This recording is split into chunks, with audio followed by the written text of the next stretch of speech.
Khabib नूरमागोमेडोव versus George Saint पियर, क्या ये fight होएगी? अभी कुछ दिनों पहले खबीब के manager Ali Abdul Aziz Mike Tyson के पॉडकास्ट पे थे, जहाँ पे उन्होंने कहा कि Dana White, UFC president Dana White का उन्हें फ़ोन आया और ये वाली फ़ाइट उन्हें ऑफ़र करी गई। सुनते हैं कि अली ने क्या कहा। Is a George St. Pierre fight, will that ever entice Khabib to come back on? I'm going to break some news here. 2 weeks ago, 10 days ago, Dana White called me. And he said, George St. Pierre, he said he'll fight Khabib. Non-title fight, 165 pounds. But in a way, we've been waiting for George. I like George. He's my friend. I like George. I like to. We got to get George here, you know. We've been waiting for George for 4 or 5 years. I'm coming. I'm not coming. And He had some shit going on for a minute. You know, listen, at the end of the day, the UFC want to make him to fight the lightweight. He want to do it welterweight. Khabib was the lightweight champion. But now said, hey, Khabib is retired. I'm retired. What about coming back and fight Khabib? अब जैसा कि अली ने कहा कि ये एक ऐसी fight है जॉर्ज सेंट पियर के साथ जो खबीब चाहते थे जब वो चैंपियन थे। खबीब और उनकी टीम इस फाइट को सालों तक चेज़ करते रहे, लेकिन जॉर्ज सेंट पियर इस फाइट में इंटरेस्टेड उस समय नहीं थे क्योंकि वो रिटायर हो चुके थे। अब अगर हम ये फाइट यूएफसी के पर्सपेक्टिव से देखें फिर तो डेफिनेटली यूएफसी को ये फाइट करानी है। This will be one of the biggest pay per view events of the year if it happens. UFC loves super fights. UFC super fights, champion versus champion fights हमेशा कराने की कोशिश करते रहे हैं। अगर आप पहले भी देखें, जब जॉर्ज सेंट पियर चैंपियन थे अपनी वेट क्लास में, एक डोमिनेंट चैंपियन थे, और एंडरसन सिल्वा उनसे एक वेट क्लास ऊपर में, मिडिल वेट में एक डोमिनेंट चैंपियन थे, तब यूएफसी चाहती थी कि इन दोनों की फ़ाइट हो, लेकिन वो उस समय वर्कआउट नहीं हो पाई क्योंकि जीएसपी अपनी वेट क्लास से ऊपर नहीं जाना चाहते थे और एंडरसन सिल्वा अपनी वेट क्लास से नीचे नहीं आना चाहते थे। लेकिन रीसेंट टाइम्स में अगर हम देखें तो ऐसी कई सारी सुपर फाइट्स हमें देखने को मिली हैं। कॉनर मैकग्रेगर लगा लीजिए, जो एडी एल्वारेज के साथ जाके लड़े अपने से एक वेट क्लास ऊपर, डीसी वर्सेस स्टिपे मियोचिच, और ऐसी कई सारी फाइट्स जो कि यूएफसी एज एन ऑर्गेनाइजेशन के लिए काफ़ी ज़्यादा प्रॉफिटेबल थी। लेकिन खबीब और जीएसपी बहुत स्पेशल टाइप के एथलीट्स हैं, इन्हें बस पैसे से मोटिवेट कराना बहुत मुश्किल है। अब हम जानते हैं दोनों को पैसों की कमी है नहीं। जीएसपी बहुत बड़े सुपरस्टार हैं, अब तो मार्वल यूनिवर्स में भी उनको कई बार हमने देख लिया है। अभी recently falcon and the winter soldier में भी उनने रोल किया था।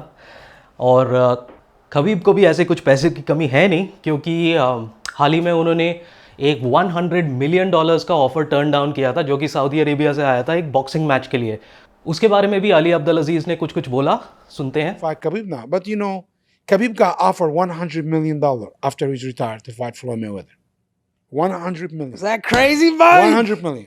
You can ask Floyd, you can ask everybody. And Khabib said, no, I'm retired. I told my mother I'm retired. I did, you know, I'm going to keep my word to my mother, right? If my mother told me to fight again, maybe I will. But right now, she told me not to fight. You know, he come from a Muslim culture. We respect our mother very dearly.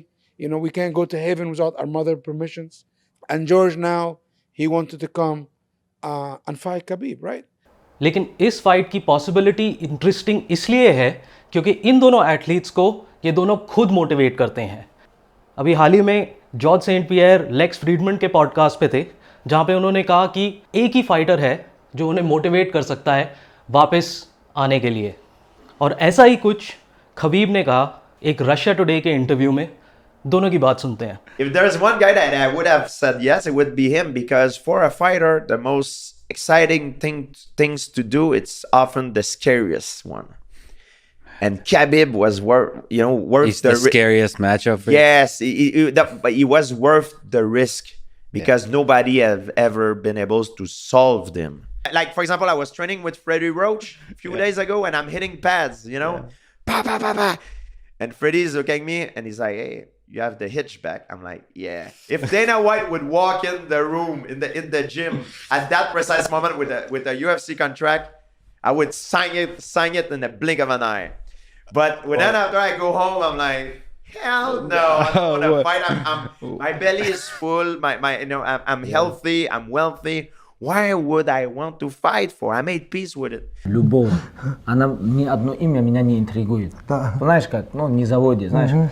Вот когда называют именно Джордж Сен-Пьера, вот мне просто хочется встать и побежать 10 километров. Да? Клянусь, вот, ну, я знаешь, как, когда мне будет 50 лет уже, я буду хотеть, чисто вот в UFC любое имя называешь, ну, Чарльз Оливейра, там, базару нет, не заводит ничего. Майкл Чендлер пришел, выиграл, ну, мы-то видели, сколько раз его вырубали, не заводит. Рафаэль дос Аньяс, Джастин Гейджи, Дастин Порье, Конор Макгрегор, все бывшие чемпионы, всех прошел, ничего не заводит. Понял, да? А вот когда ты говоришь Джордж Сен-Пьер, она реально заводит. И я просто не хочу, Баджи, я просто хочу тебе сказать. Давай не будем искренне. отвечать на этот вопрос. Не то, чтобы отвечать. Она меня, знаешь как, она меня интригует. Но уже все. Уже все. Да, салам алейкум, 40 лет тому тоже. Давай его тоже не будем. तो आपको क्या लगता है, क्या possible है कि ये वाली फाइट इस साल होगी? इस साल नहीं तो अर्ली नेक्स्ट ईयर? ज़रूर कमेंट्स में बताएं और ये भी बताएं कि आपको क्या लगता है इस फाइट का रिजल्ट होगा. Thank you for watching Desi Beatdown. Please like, share and subscribe and we'll be back with a lot more.